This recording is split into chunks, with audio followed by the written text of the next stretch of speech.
Hello दोस्तों आज की इस वीडियो में हम बात करेंगे एक ऐसे भारतीय स्टार्टअप के बारे में जो एक शख्स ने केवल 350 रुपये की नौकरी करके उसको आज 3000 करोड़ से भी ज़्यादा का ब्रांड बना दिया।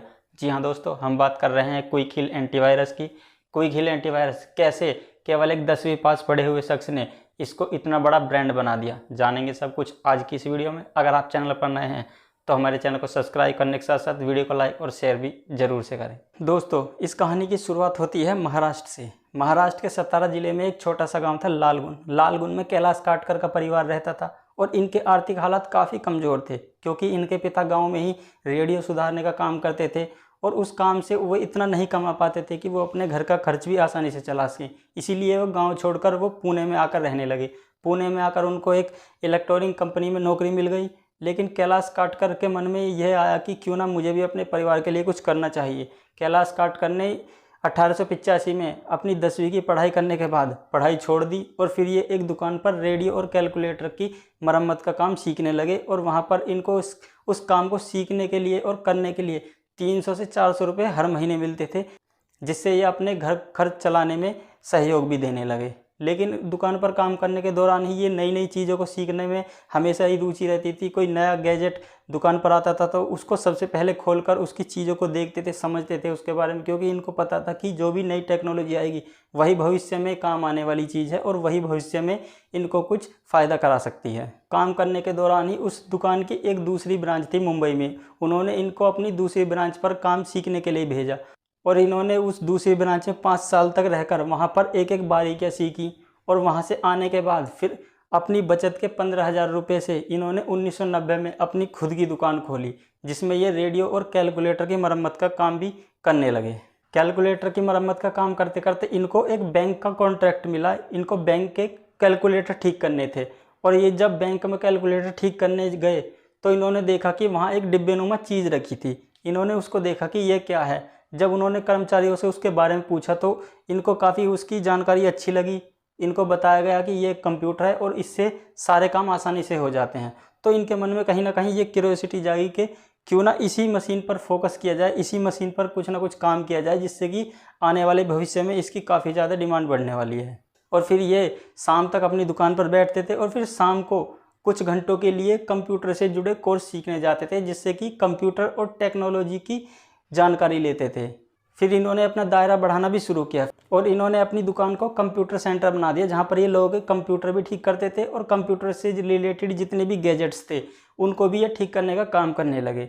लेकिन उन्होंने देखा कि जब इनके पास कंप्यूटर आते थे तो उनमें काफ़ी ज़्यादा प्रॉब्लम्स होती थी, क्योंकि उस ज़माने में इंटरनेट का उतना चलन नहीं था। उस ज़माने में केवल फ्लॉपी से या हार्ड डिस्क से ही एंटीवायरस कंप्यूटर में जाते थे, जिससे कि जो इनके पास कंप्यूटर ठीक होने के लिए आते थे उनमें बेसिकली सबसे ज़्यादा वायरस की प्रॉब्लम ही होती थी। तो इन्होंने सोचा कि क्यों ना एक ऐसा सॉल्यूशन बनाया जाए जिससे कि वायरस कंप्यूटर में आ ही ना सके, उसको आने से पहले ही डिटेक्ट करके वहीं पर उसको मार दिया जाए। इनकी इस प्रॉब्लम का सल्यूशन करने में इनका साथ दिया इनके भाई संजय काटकर ने, क्योंकि संजय काटकर उस टाइम पे कंप्यूटर इंजीनियरिंग की पढ़ाई कर रहे थे और वो अपने भाई कैलाश काटकर की दुकान पर आया जाया करते थे। तो कैलाश काटकर ने अपने भाई संजय काटकर से अपनी ये सारी प्रॉब्लम बताई और उन्होंने कहा कि क्यों ना एक ऐसा कुछ सिस्टम तैयार किया जाए जिससे कि एंटीवायरस को डिटेक्ट करके वहीं पर मार दिया जाए। और इसी काम पर फिर संजय काटकर अपने कॉलेज में इस प्रोजेक्ट पर लग गए और उन्होंने जल्दी इसमें सफलता भी प्राप्त की और उन्होंने एक ऐसा सॉफ्टवेयर तैयार किया जो वायरसेस को डिटेक्ट करके उनको वहीं पर मार देता था। और फिर फाइनली इन दोनों भाइयों ने अपना एक ऐसा सॉफ्टवेयर लॉन्च किया जो कंप्यूटर में वायरस को डिटेक्ट करके उसको वहीं पर ख़त्म कर देता था। लेकिन फिर उसकी प्रॉब्लम ये थी कि उसकी लोगों तक पहुंच कैसे बनाई जाए, उसकी मार्केटिंग कैसे की जाए। इसीलिए इन्होंने शुरुआत में अपने सॉफ्टवेयर को कुछ लोगों को फ्री में दिया और उनसे खाली ये कहा कि आप हमारे इस प्रोडक्ट को यूज करिए और इसका रिव्यू हमें दीजिए कि ये ढंग से काम कर रहा है या नहीं कर रहा है। तो शुरुआत में कुछ पीसीस इन्होंने ऐसे ही फ्री में दिए जिससे लोगों को पता चल सके कि ये सही से काम कर रहा है या नहीं, और अगर इसमें कोई दिक्कत होती है तो उसको वापस से अपडेट करके ठीक किया जा सके।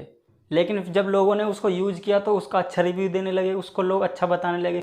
फिर इन्होंने फाइनली साल 1995 में अपना क्विक हील एंटीवायरस मार्केट में लॉन्च किया और उसकी जो बेसिक कीमत रखी वो रखी 700 रुपये। 700 रुपये उस ज़माने में सबसे कम कीमत थी अगर बाकियों से कंपैरिजन करते। बाकी और जो एंटीवायरस थे वो काफ़ी महंगे थे, और इन्होंने अपने प्राइस को उसी तरह रीजनेबल रखा था कि जिससे कि ये सस्ता भी हो सके और लोग इसको ज़्यादा से ज़्यादा यूज भी कर सकें।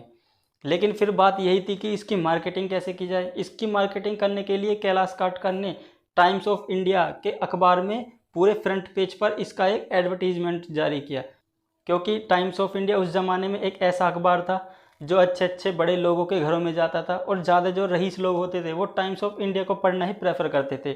और जाहिर सी बात है उस टाइम पे तो अच्छे बड़े लोगों के पास ही कंप्यूटर होता था, इसीलिए इन्होंने जानबूझकर टाइम्स ऑफ इंडिया में अपने ऐड को निकाला जिससे कि लोगों तक इनकी बात पहुंच सके और लोग इसके बारे में जान सकें। और इनकी ये मार्केटिंग स्ट्रेटजी काफ़ी कामयाब भी रही, जिससे लोग इनके क्विक हील एंटीवायरस को जानने लगे और इनके एंटीवायरस के यूनिट्स एकदम से धड़ाधड़ बिकने लगे। और फिर इनके एंटीवायरस इतने बिके कि साल 1998 के आने तक इन्होंने हार्डवेयर इंडस्ट्रीज़ को पूरी तरह क्लोज कर दिया और ये पूरी तरह से फिर सॉफ्टवेयर में फोकस करने लगे और सॉफ्टवेयर से रिलेटेड ही अपने प्रोडक्ट बनाने लगे। और फिर ये दोनों काटकर ब्रदर्स अपनी कंपनी को ग्रो कर रहे थे, तभी इन्होंने 98 में काफ़ी सारे सॉफ्टवेयर इंजीनियर को अपनी कंपनी में भर्ती किया। लेकिन तभी 1999 और 2000 में .com बबल ब्लास्ट हुआ, उसमें सभी कंपनियां एकदम से बर्बाद हुई और जो इवन बड़ी बड़ी कंपनी भी थी उनके भी शेयर एकदम से डाउन हो गए, इसलिए उसका फ़र्क इन पर भी पड़ा। और इनका एक टाइम ऐसा आया कि इनको कर्मचारियों की सैलरी निकालना भी काफ़ी मुश्किल हो गया और तभी कैलाश काटकर ने सोचा कि क्यों ना कंपनी को बंद कर दिया जाए। लेकिन तभी इनके कुछ दोस्तों का साथ मिला, इसीलिए इन्होंने कंपनी को धीरे धीरे रन करते गए और साल 2002-2003 तक आते आते इन्होंने अपने कारोबार को पुणे से निकालकर और भी कई शहरों में फैलाना शुरू किया और फिर इनका कारोबार धीरे धीरे बढ़ता चला गया। फिर साल 2007 में इन्होंने कंपनी का नाम बदलकर quick heal technologies private limited रख दिया और जिससे फिर इनका कारोबार और भी ज़्यादा चलने लगा, लोग इनके प्रोडक्ट को जानने लगे। और फिर इन्होंने पुणे में अपना R&D सेंटर खोला जहाँ पर ये रिसर्च और डेवलपमेंट पूरी तरह से करते थे। और फिर साल 2010 में इनको सीक्वा कैपिटल ने 60 करोड़ रुपए की फंडिंग की और इस 60 करोड़ रुपए की फंडिंग से इन्होंने अपने नए नए ब्रांच खोले और अपने कारोबार में विस्तार किया।